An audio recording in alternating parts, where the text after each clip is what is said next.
Hi, my name is Brent at language101.com. This is a video series about how to make better audio recordings. Specifically, this video is about how to set up your home studio. And so we're going to show you what we've done to make a home studio out of a simple room that started out having gobs of echo and wasn't a good place to record, and now is quite a good place to record. So for starters, if you can back up a little bit, and behind me what we've got is a nice blue screen. Well, really, that's the mattress.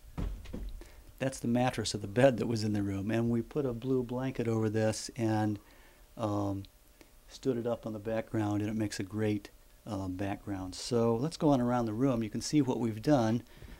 If you look up here, you can see that there's cords across here. These are going into a door up here. I put a knot on this and put the cords behind the door, and then they go over a piece of furniture here and down under some heavy furniture over there. Okay, so I haven't modified the room at all. We haven't done anything that the owner of the house would disapprove of. We've just built a tent, and this is just very similar to the way a child would play house, right? So we built a tent, and we can pull this all here, and when we're doing the audio recordings, we actually pull this on down, and we have blankets that cover from here all the way to the ground.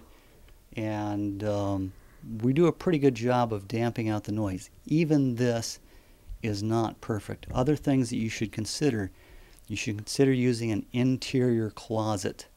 We have a very nice closet. We thought about setting that up as an audio recording booth. We didn't do that because it was just a little bit too small for what we wanted, but interior closets can often work well. Now, let's talk about our sound damping material. These are blankets that I bought at a used clothing store, and I bought a whole pile of blankets for about $20, and they're just absolutely great at damping sound. You can buy fancy acoustic foam.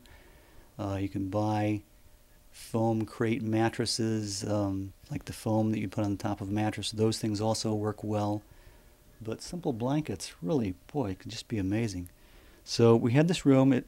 Joel, take a look at the ground here. You can see the room was had linoleum on the floor, and when we first walked into this room, it was incredibly live and just not at all suitable for the type of recording that we wanted to do. So those are a couple of the things we did in this room to make what turns out to be a very adequate sound damping room. Now let me show you a couple of other things that we've done with this room to make it quieter. So we start with the windows. Now if you've got windows, you want to close your windows, and you can see here that I've got a plywood board. Can you see that adequately? And what I've done is I cut out a plywood board and I wrapped it with another cheap blanket from the used clothing store, and I stuffed it in the plug that was the window. So once again, no modifications to the house, nothing that the owner of the house would disapprove of. And closing the curtains or blinds also is a good idea. I've left these here like this.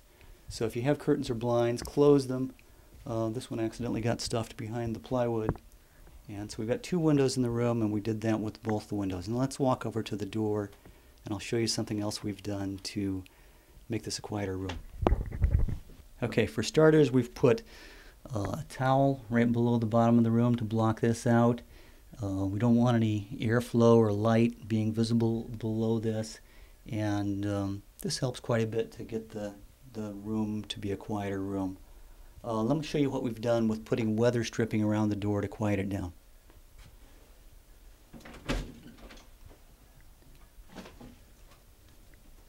Take a close look at this, and you can see that we've put weather stripping all the way around the edge of the door. Normally this is something you would do to seal an exterior room to keep the cold out in the wintertime, but we've put this on an interior door just to make it a little bit quieter, and it helped a fair amount. We get some noise leaking through this. It did give us a problem. We had to take the latch off on the door. Take a look at this. So this will take up a little bit of extra space, and you may need to adjust your latch slightly, as we had to do in this case. So you can do an awful lot. If you come out here, you can hear that. Listen to how much echo this had. Can you hear more echo there? Yeah, I can't see you. Let's see, lights we turn on. There you go. Okay, this is what the room sounded like before. It really had lots of echo. So we just totally got rid of that by damping it down, and this is a good way to do that. You can do a lot very quickly and cheaply to make a home studio, including a studio that has much less noise than it would have otherwise. You can use things like dynamic microphones to pick up less of the existing noise, because you probably are not going to be able to get rid of all of it. So I hope you've liked this video. If you like this video, please watch the rest of the videos in this series. If you'd like to learn a foreign language, please come and visit us at language101.com.